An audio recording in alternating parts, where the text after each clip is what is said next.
What's up, everybody? I'm Jack Slater, aka the Comic Outlaw. Yeah! And I hope you're ready because we're doing Fantastic Four.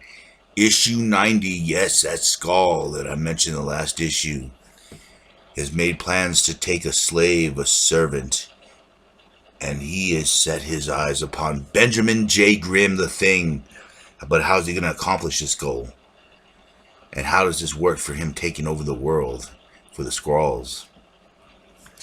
Now, we're back at that ship from the Mole Man, and Reed's kind of putting himself back together since the shock from the Mole Man's cane almost fried him and kind of knocked him out for a while. So everyone's still in the house eating. I still can't believe that. The Mole Man has been captured, but still. So everyone's a little frazzled. They're happy that Reed's back. And all of a sudden they hear a thum and a boom. And of course, Johnny goes to flame on. Now, they should have got out of this house immediately. I'm just going to state that now. But, as you can tell, sometimes smart people make stupid decisions. But as Ben, he's tearing his way through, kind of looking for any traps, gizmos, looking for the Mole Man, of course. Thing is not in the most trusting mood, and frankly, I don't blame him. I'd be ripping this place to shreds, too.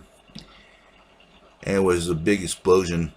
And, of course, it's just Thing blowing stuff up, and then they go to the Mole Man trying to figure out what they're going to do next, how the house works, and most of all, what they're going to do with the Mole Man.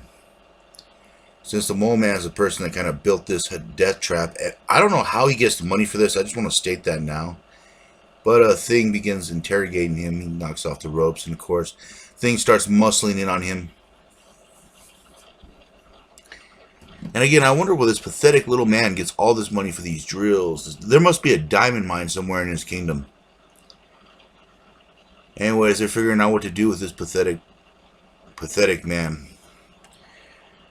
Of course, threatening him, but the Mole Man has a trick up his sleeve, a trick or two. He did design this house. And even though he is blind right now because those glasses block out the light, he can't see in the light after spending so many years in the dark, the Mole Man still knows his way around this place. All the walls, he put sensors that he could feel with his fingers to set off certain traps and gizmos. Even certain devices under his feet, for some reason he's able to feel through his boots. He knows every inch of this house, and he makes his escape, which the Fantastic Four probably should have figured out since he designed the damn thing.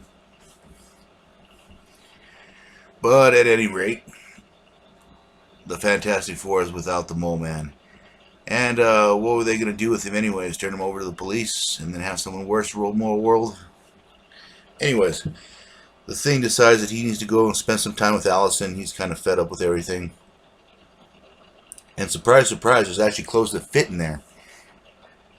So he takes off to go see his girlfriend, who's babysitting Reed's child right now. And of course, the Skrull lands. He copies Reed's face, you know, the dimensions and everything.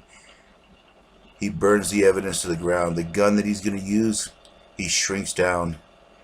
And of course, his ship. His getaway ship. Which he cleverly makes invisible with a little flick of a switch. Well, camouflage, invisible, take your pick. Anyways, he takes some citizen, knocks him out, and molds himself into his face and sets off into the world to get himself a servant, a slave, to capture Benjamin Grimm, the Thing. And of course, Reed decides to call Allison to check on his kid and, you know, just to see what's going on. Cool little device. Now you have to remember this is like old Fantastic Four. This is like the 60s, 70s, so they didn't have cell phones. He contacts Allison. There's the baby right there. They still haven't figured out a name. Which is weird because the smartest man in the world can't figure out a name for his own child. But I digress. Anyways, the ship starts shaking and jiving. And of course, you know, they should have figured the Mole Man's going to blow up the ship. Why they stayed in after he disappeared is a mystery to me. And why they didn't blow it up for themselves. But they get out just in the nick of time and the ship explodes. Now, basically, I think the Mole Man did this because he doesn't want Reed examining the ship. Anyways, the Skrull is looking around. He changes his form one more time to better blend in. And, of course, he's looking for someone. I love how he just creeps up on stuff. This guy was trained to be more of a spy. I love how he just shapeshifts, takes a beautiful car, and at least the Squirrel has class. The Thing is signing autographs, which is a big step for him since the beginning. People were calling him a monster in the streets. This just proves the Fantastic Four has been getting more and more popular. But the Squirrel has to make his move. He shapeshifts into Reed's face, calls out a taxi, pulls Ben to the side, and warns him about an invasion. An invasion from outer space. Now Ben, thinking that it's his friend for many, many, many years, goes with him. Meanwhile, Reed's trying to figure out where Ben is, calls Allison, and he's trying not to lie to her, trying not to tell her the truth, but she could just pick up on it. She has a feeling that something's going wrong. And of course, Reed does send people over there to guard her and the baby. Since in these situations where someone disappears, it's usually a supervillain that's behind it. Anyways, Reed and Thing end up going to the middle of the woods, where the Squirrel shapeshifts back into who he was. And Thing's getting ready to lay the smackdown on him to clobber this fool once and forever. But the Squirrel has a weapon, a big gun.